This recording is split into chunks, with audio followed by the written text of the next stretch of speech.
बोलिए सच्चिदानंद भगवान की जय। भविष्य दर्शन चैनल में आप सभी दर्शकों का हार्दिक स्वागत है। मैं आचार्य सुनील त्रिवेदी।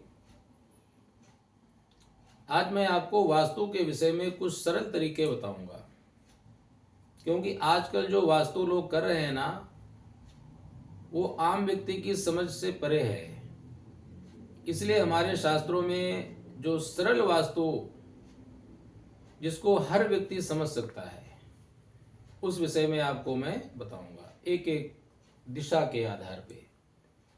वास्तु का मतलब होता है वा का मतलब वस्तु, अस्तु का मतलब रखना, कौन सी वस्तु कहाँ पे रखनी चाहिए। अगर हमने द्वार बनाना है तो द्वार के हम किस दिशा में हम द्वार बनाते हैं, पूर्व में बनाते हैं, दक्षिण में बनाते हैं, पश्चिम में बनाते हैं या उत्तर में बनाते हैं। जिस भी दिशा में हम द्वार बनाएंगे उस दिशा के 8 भाग करना है, और 8 भाग करने के बाद में एक एक भाग का एक एक देवता होता है, और उस देवता के जगह पे आप जो द्वार बना रहे हैं उसका क्या फल होगा, यह मैं आपको बहुत सरल तरीके से बताऊंगा, ताकि आपको कहीं भटकने की जरूरत नहीं पड़ेगी। आप आराम से एक सही द्वार बना करके सुखी और आनंद पूर्वक अपने घर में रह सकते हैं। उसके बाद में घर के अंदर कौन सी जगह कहाँ पे होनी चाहिए, लेटरिन बाथरूम कहाँ पे हो, सीढ़ियाँ कहाँ पे हो, उसके स्टेप कितने होने चाहिए, किधर से चढ़ें और कहाँ पे मुड़ के कहाँ पे समाप्त हो, रसोई घर कहाँ हो, बेडरूम कहाँ पे हो, ये सारी चीज़ें उसके अंदर की बातें हैं, वो बाद की बातें हैं।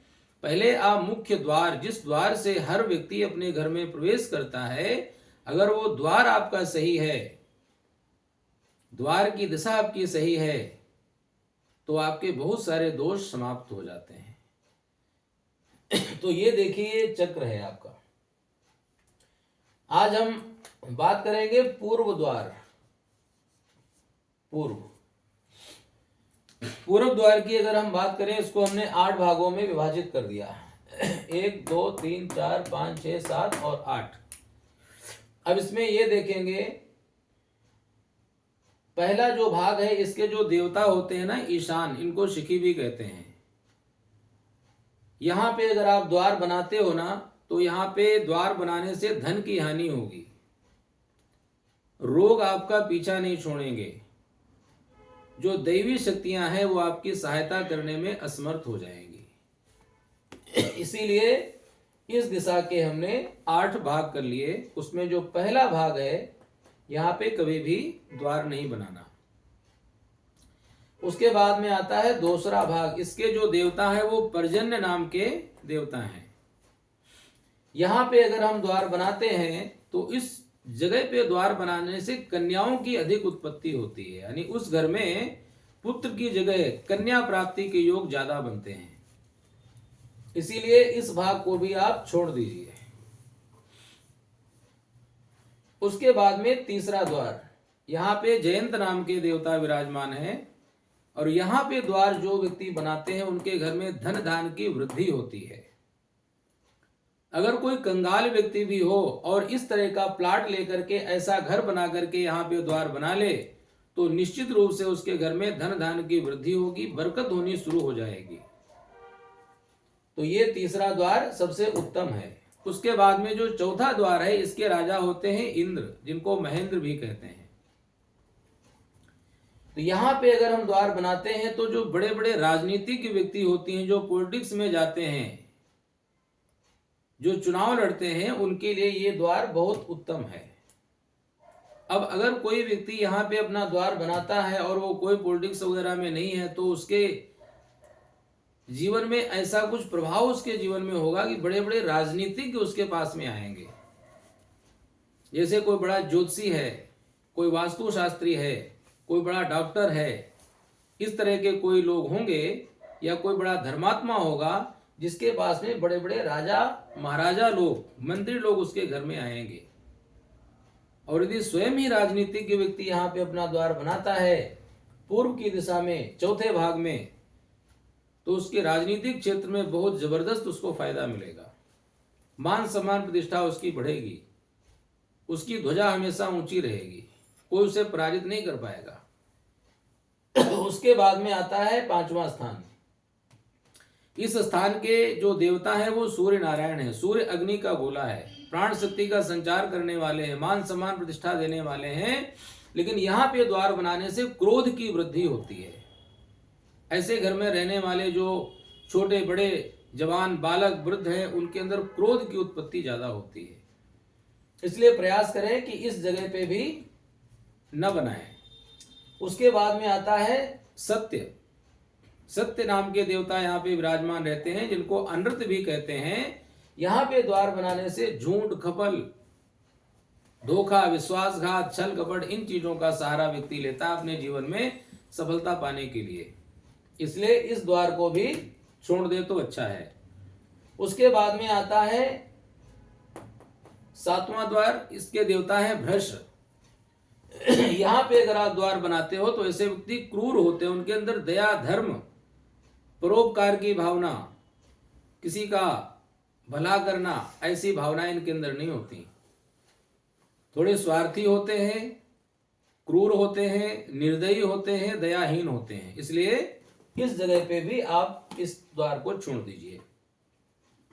उसके बाद में आता है आकाश। आकाश नाम के भाग में अगर आप 8वें भाग में द्वार बनाते हैं तो यहाँ पे द्वार बनाने से चोरों का भय होता है। घर में चोरी हो जाना, आपका सामान कोई छीन के ले जाए, कोई चोरी करके ले जाए, कोई लूट करके ले जाए, इसलिए इस द्वार को भी छोड़ देना आपके लिए उत्तम है। अब हमने इसमें सबसे बढ़िया जो द्वार है आपके लिए 3रा द्वार, 4था द्वार, और अगर नहीं यहाँ पे व्यवस्था बनती है तो 5वां द्वार। इसके अतिरिक्त जो द्वार है वहां पे आप दरवाजा न रखें तो आपके लिए बहुत अच्छा रहेगा।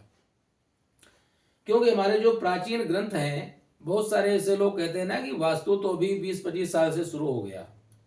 वास्तु तो हमारे सृष्टि के आदि से था।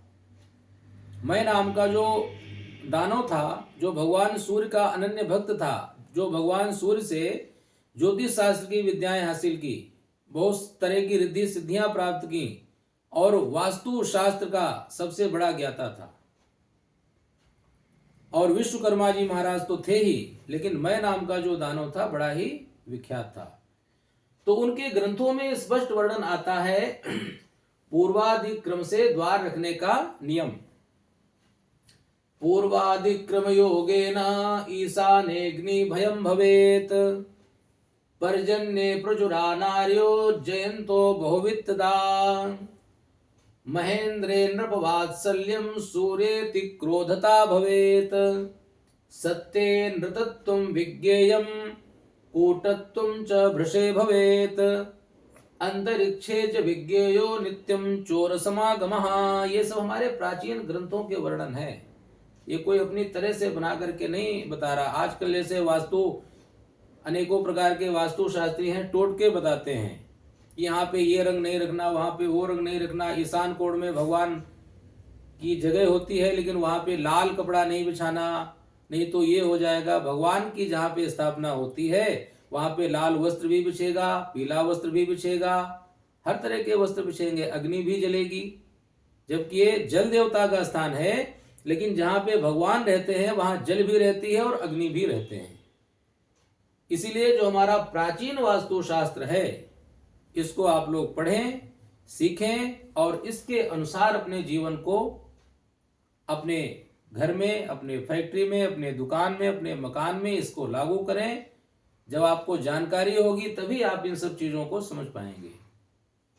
कल मैं आपको बताऊंगा जो दक्षिण का द्वार है। दक्षिण का द्वार जो होता है उससे आजकल अधिकांश लोग भयभीत रहते हैं, क्योंकि दक्षिण की जो दशा है वो यमराज की दिशा है। शास्त्रों में कहा गया है कि दक्षिणे दानवाः प्रोक्ता पिशाचोरगराक्षसाः तेषां वैरक्षणार्थाय। अर्थात जो दक्षिण की दिशा होती है वो यमराज की है, भूत प्रेत पिशाचों की है, नकारात्मक ऊर्जा की है, नकारात्मक शक्तियों की है। लेकिन फिर भी अगर दक्षिण की दिशा में भी हम वास्तु के अकॉर्डिंग द्वार बनाते हैं तो ऐसा व्यक्ति जीवन में जमीन से लेकर के आसमान तक पहुंचता है। यानी दरिद्र व्यक्ति भी अरबों खरबोपति बन सकता है।